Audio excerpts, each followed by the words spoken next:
Welcome to the Leo.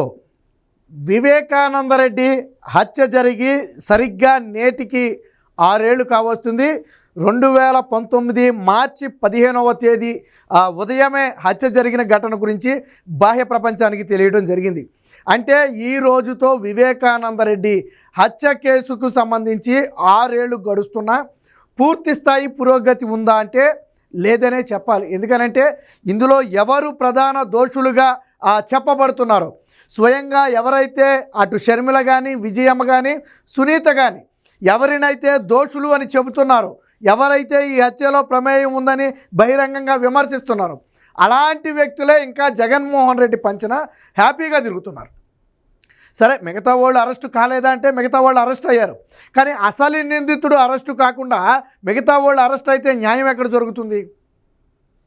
So ఇప్పుడు ఇదే చర్చనీయాంశంగా మారింది. సరిగ్గా 6 ఏళ్ల క్రితం ఇదే రోజు గుండెపోటుగా సాక్షిలో కథనం రావడంతో మొదలైన ఈ కథ ఈ రోజు వరకు అనేక మలుపులు తిరిగింది. అసలు మొదటి మలుపే గుండెపోటు అని చెప్పి సాక్షిలో ప్రచారం చేసినప్పుడు మొదలైంది. మొదటి మలుపే నాడు విజయసాయిరెడ్డి ఇది గుండెపోటు అని సాక్షిలో మాట్లాడినప్పుడే ఈ మలుపు మొదలైంది. అక్కడ నుంచి అనేక మలుపులు తిరుగుతూ నేటికి ఒక దశకు వచ్చింది. వాస్తవానికి ఈ కేసుని పక్క రాష్ట్రానికి బదిలీ చేసిన తర్వాత దరిద్రం ఏంటంటే జగన్మోహన్ రెడ్డి ఈ హత్య జరిగే సమయానికి ప్రతిపక్ష నేతగా ఉన్నాడు. వాస్తవానికి అప్పుడు ముఖ్యమంత్రిగా చంద్రబాబు గారు ఉన్నా, జగన్మోహన్ రెడ్డి ప్రతిపక్ష నేతగా ఉన్నాడు. కరెక్ట్గా ఎన్నికల సమయం కావటంతో, అందుకనే చెప్పింది కరెక్ట్గా ఆ రోజు 2019 మార్చి 15 అంటే ఎన్నికల సమయం, అది ఎన్నికల ప్రచారం ముమ్మరంగా జరుగుతున్నటువంటి సమయం అది. సో అలాంటి సమయంలో ఈ హత్య జరగటం అనేది ఒక రకంగా నాడు చంద్రబాబు గారికి డ్యామేజ్ చేస్తే జగన్మోహన్ రెడ్డికి కలిసి వచ్చింది. ఎందుకంటే నెల 2 నెలల్లో దీంట్లో వాస్తవాలు ఏంటో తెలియదు. పైగా ఈ హత్య గురించి మాట్లాడకుండా గ్యాగ్ ఆర్డర్ తెచ్చుకున్నాడు జగన్మోహన్ రెడ్డి. అప్పట్లోనే గ్యాగ్ ఆర్డర్ తీసుకురావడం జరిగింది జగన్మోహన్ రెడ్డి. కానీ జగన్మోహన్ రెడ్డి మాత్రం దీన్ని వాడుకున్నాడు. నరాసుర రక్త చరిత్ర అని ఒక కథనం రాసి ఆ రోజు ఎంటైర్ స్టేట్ మొత్తాన్ని కూడా జగన్మోహన్ రెడ్డి నమ్మించే ప్రయత్నం చేశాడు. చాలామంది నమ్మారు కూడా, అందులో డౌటే లేదు. నాడు ఏమో చంద్రబాబు గారి పాత్ర లేదా కూటమి ప్రభు అప్పుడు ఇండివిజువల్గానే ఉంది. సో అప్పుడు టీడీపీ పాత్ర లేదా ఇంకొకళ్ళ పాత్ర ఉందని చాలామంది అనుకున్నారు. స్వయంగా వీళ్ళే పేరు చెప్పారు కదా, ఇది ఆదినారాయణ రెడ్డి పేరు చెప్పారు, బీటెక్ రవి పేరు చెప్పారు, ఏదో 2-3 పేర్లు చెప్పి వాళ్ళ ప్రమేయం ఉందని కూడా చెప్పారు. విచిత్రం ఏంటంటే చనిపోయిన తర్వాత పోస్ట్ మార్టం దగ్గర వాళ్ళ పేర్లు రాసుకొచ్చిన కాగితం మీద సునీతను సంతకం పెట్టమంటే పెట్టలా. చనిపోయిన రోజు అంటే ఇది ఒక ప్రీ ప్లాన్డ్గా జరిగిన మర్డర్ కాబట్టి ఆ రోజు పోస్ట్ మార్టం జరుగుతుంటే బయట బాధతో సునీత నిలబడి ఉంటే, పోస్ట్ మార్టం జరిగే బయట నిలబడితే ఆ రోజు ఒక స్లిప్ తీసుకెళ్ళి సంతకం పెట్టమన్నారంట. బహుశా అవినాష్ రెడ్డి తీసుకెళ్ళాడేమో. సునీత చూసి షాక్ అయింది. ఎందుకని అందులో బీటెక్ రవి పేరు, ఆదినారాయణ రెడ్డి పేరు, మరి చంద్రబాబు గారి పేరు ఉందో లేదో మనకు తెలియదు. అందులో రాసి ఉంటే సునీత సంతకం పెట్టలా. ఎందుకు సంతకం పెట్టలేదంటే ఏం జరిగిందో తెలియకుండా దీన్ని పూర్తిగా పొలిటికల్గా లాగటం మంచిది కాదు, కాబట్టి దీన్ని రాజకీయం చేయొద్దు, అసలు వాస్తవం తెలిసిన తర్వాత అప్పుడు ఆలోచిద్దామని అప్పుడు సంతకం పెట్టలా. సో అక్కడ మొదలైంది. ఆ రోజు సునీత కూడా చెప్పింది, ఆ రోజు మరి నేను ఏ మాయలో ఉన్నానో వాళ్ళు ఏది చెప్తే నేను అది నమ్మేశాను, కానీ అసలు కుట్రదారులు వీరే అన్న సంగతి తెలుసుకోవడానికి నాకు చాలా టైం పట్టింది. నన్ను ప్రతి విషయంలో కూడా కన్విన్స్ చేసుకుంటూ ఎక్కడా కూడా నేను బయటకు రాకుండా తప్పించుకు తిరిగారు. చివరికి జగన్మోహన్ రెడ్డి పదే నిలదీసినప్పుడు అసలు విషయం బయటపడింది. ఏం చెప్పాడు సునీత్తో జగన్మోహన్ రెడ్డి? నాడు సిబిఐ ఎంక్వైరీ అడిగింది జగన్మోహన్ రెడ్డి. ఎందుకు చంద్రబాబు నాడు సిట్ వేశారు, చంద్రబాబు గారు సిట్ ఏర్పాటు చేస్తే నాడు సిబిఐ ఎంక్వైరీ అడిగాడు జగన్మోహన్ రెడ్డి. తప్పలేదు, హత్య మీద సిబిఐ ఎంక్వైరీ అడగడం తప్పే కాదు, ఒక మాజీ ముఖ్యమంత్రికి సోదరుడు, తప్పే లేదు. కానీ జగన్మోహన్ రెడ్డి గెలిచిన తర్వాత మరి అదే సిబిఐ ఎంక్వైరీ వద్దన్నాడు. సో అక్కడ మొదలైంది. జగన్మోహన్ రెడ్డి తర్వాత గెలిచిన తర్వాత అన్న ఏంటి కేసు సంగతి ఏంటని ముందుకెళ్తే అవినాష్ రెడ్డి పేరు ఎందుకు నీకు, అవినాష్ రెడ్డిని వదిలేయి, అవినాష్ రెడ్డి మీద విచారణ చేయాలని బలవంతంగా పట్టుబడితే ఏమవుద్ది, ఇంకో కేసు అవుద్ది, బీజేపీలోకి పోతాడు అని చెప్పి జగన్మోహన్ రెడ్డి ఎప్పుడైతే ఓపెన్ అయ్యాడో అప్పుడు సునీతకు సీన్ అర్థమైపోయింది. ఓహో, అసలు సూత్రధారులు పాత్రధారులు వీళ్ళు. ఎప్పటి వరకు మనం వేరే ఏదో అనుకున్నాం, జగన్మోహన్ రెడ్డి న్యాయం చేస్తాడని మొదటి నుంచి భ్రమపడ్డాం.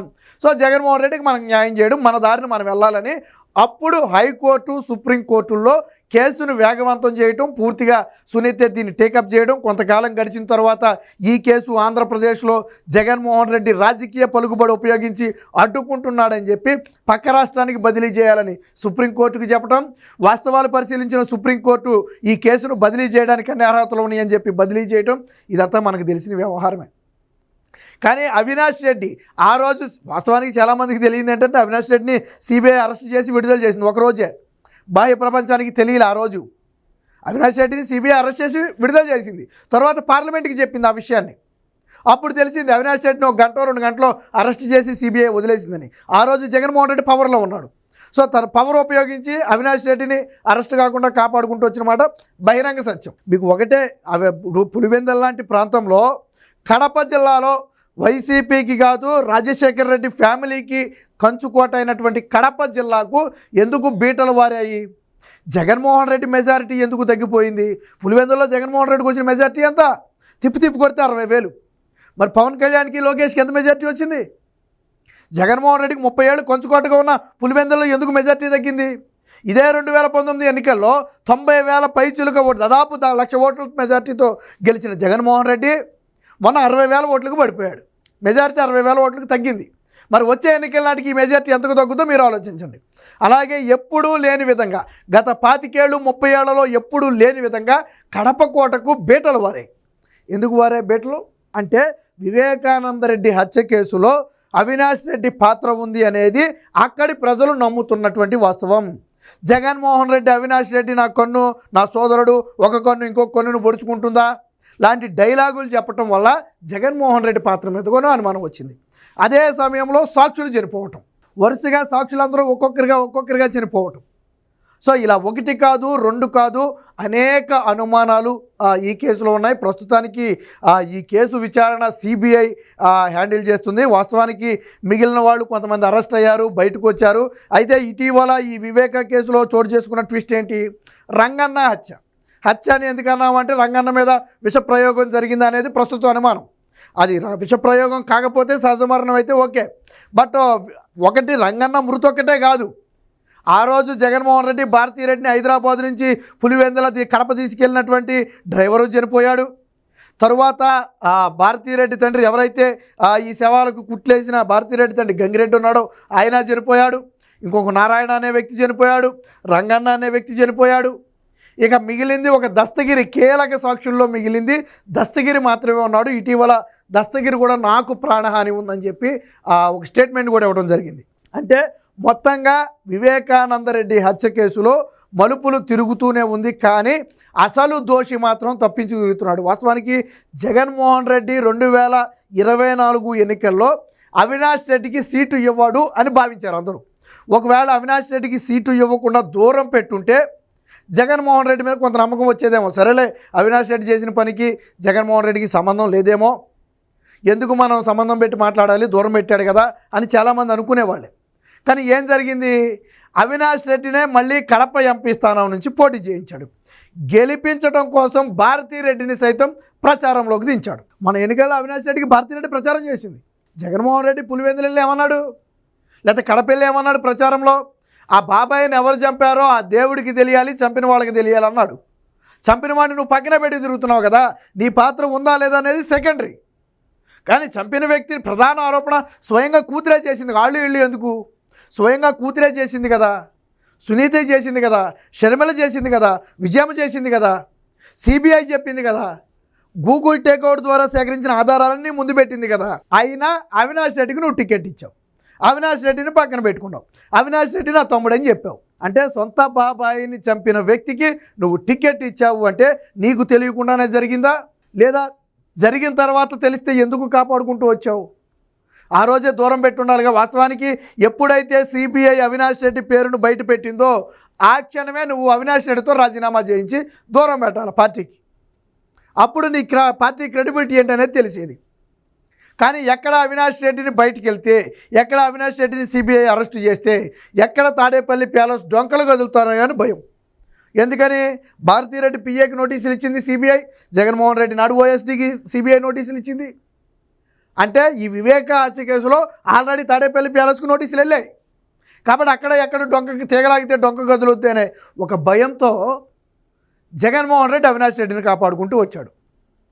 పాపం సునీత ఒక్కతే, ఒక కొడుకు కూడా అంత పని చేయడం. వాస్తవానికి ఆ జగన్మోహన్ రెడ్డి లాంటి వ్యక్తిని ఢీకొట్టి జగన్మోహన్ రెడ్డి లాంటి వ్యక్తిని ఎదురించి నిలబడటం అంటే ఆషామాషి వ్యవహారం కాదు.